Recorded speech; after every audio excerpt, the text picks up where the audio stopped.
A very quick check on the markets. A lot of green on the board right now.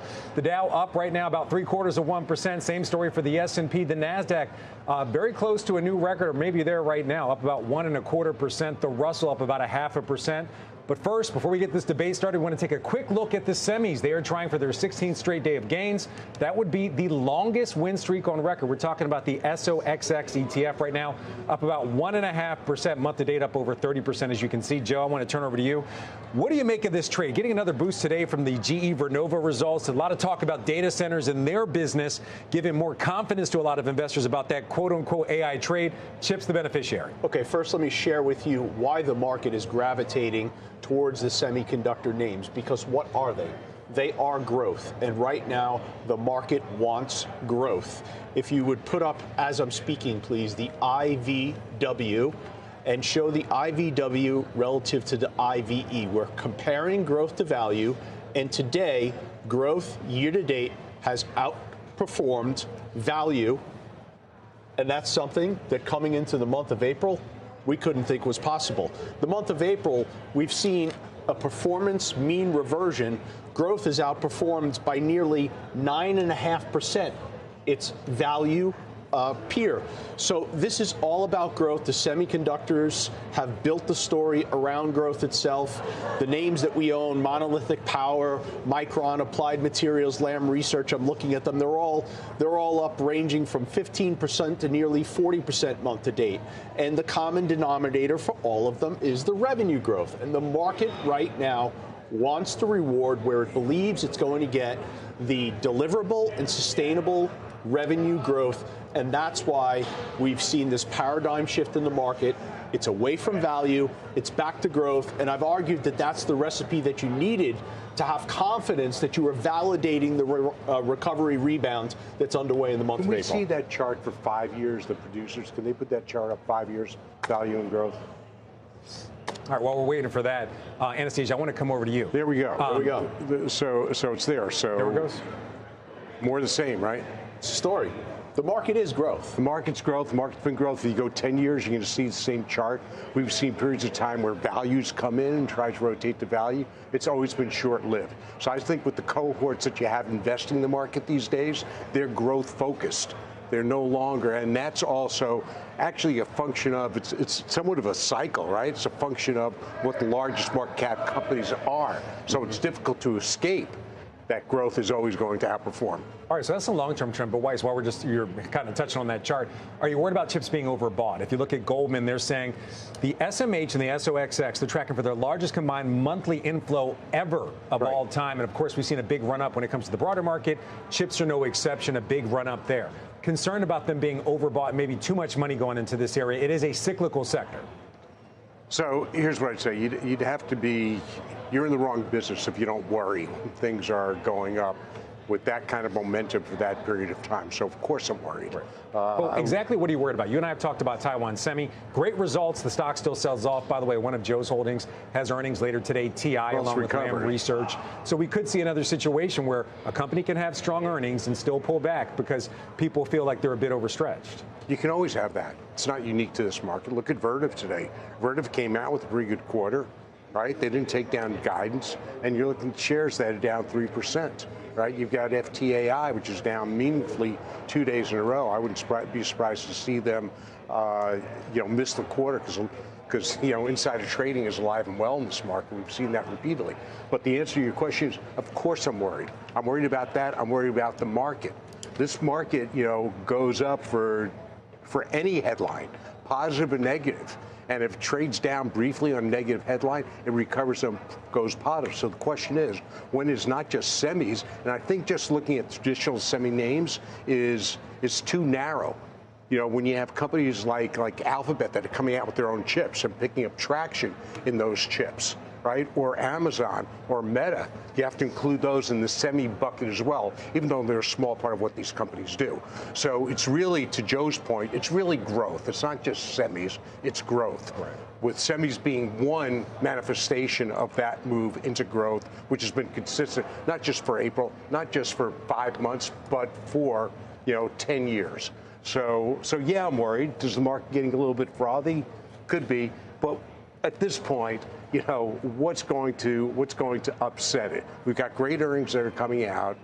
We know the market knows there's going to be no easing soon, right? We know we're in a war where there's no real strategy to exiting. So we're probably going to say we won, like they've said there's new regime change, and there isn't, and we'll get out of it. But we'll still have the same worst problems. So it's going to come down to inflation, which people are willing to write it off right now as a short-term phenomenon. But that could be the canary in the coal mine going forward. Right now, we seem to be okay, unless we bomb their infrastructure and permanently disable. Well, I think we're all hoping that we don't see an escalation at all. Well, I think it's pretty clear you're not going to do it. Yeah. So you know, when you get nothing in return for extending the ceasefire, it shows that it's taco all over again. This is what I said, but this is what I'm doing.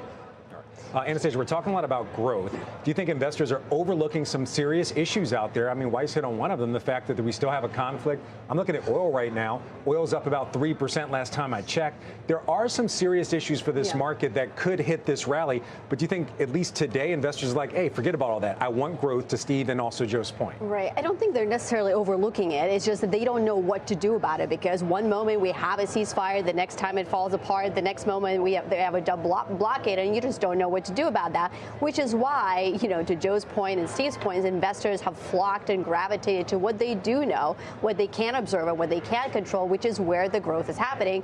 The growth is clearly happening in artificial intelligence and semiconductors, and the power supporting is front and center.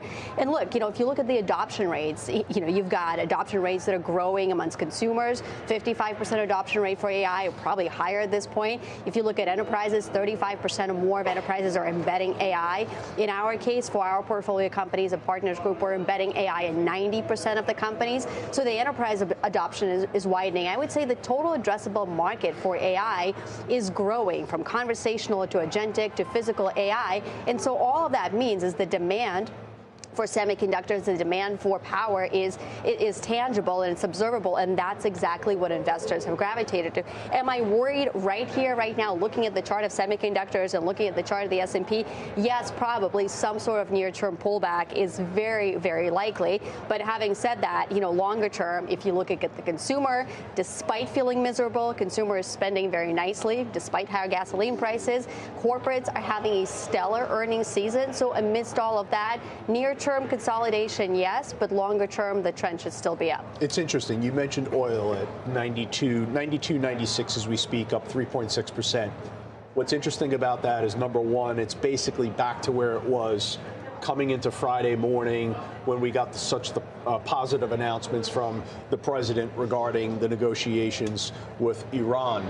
So the market has just kind of retreated back as we've kind of walked back some of that optimism surrounding the Middle East conflict. I think the market could live in an environment where oil is between $90 and $95. It proved that from 2011 through 2014.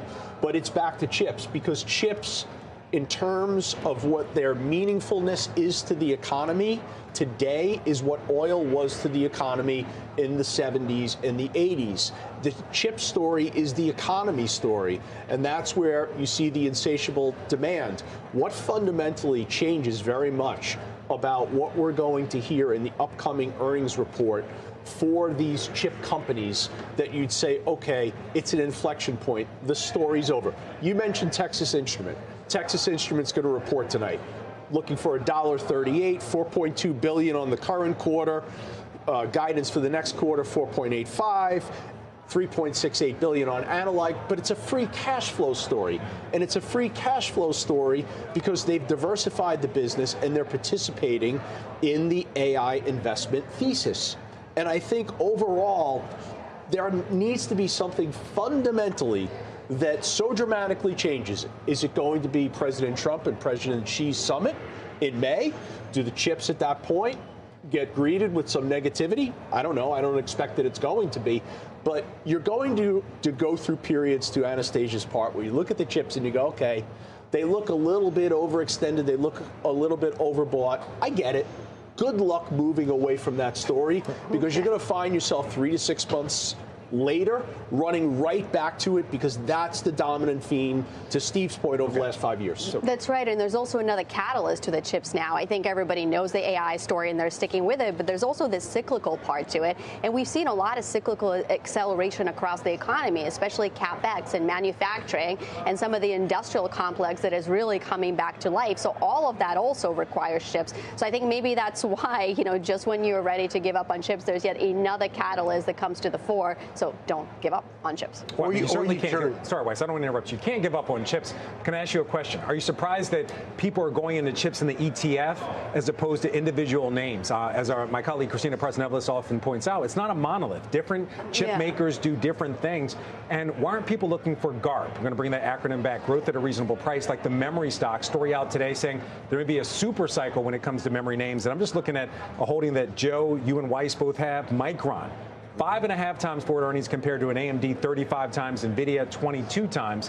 Why isn't that where even more of the money's going? And by the way, I do want to point out, Micron's up over like 5% today. So it's not like it's lagging, but are you surprised that we aren't seeing even more money going there? Actually, I'm not surprised that people are now going into the ETF in the broad theme, because as I mentioned, it was initially about AI, and that's where you had to be really selective. You had to do NVIDIA, Broadcom, and some of the select other chips. But now we actually realize that memory has a big role to play in this as the total addressable market expands. And now you've got also the industrial sector that is coming online. So I think there are multiple engines that are driving the story. So I'm not surprised that investors broadly are sticking with ETFs. The other thing, Frank, I would say, given the kind of the macro-driven, geopolitical-driven environment over the last couple of months, people have flocked to ETFs. And only in the last week or two have you started to see more stock selection happen again. So not a surprise.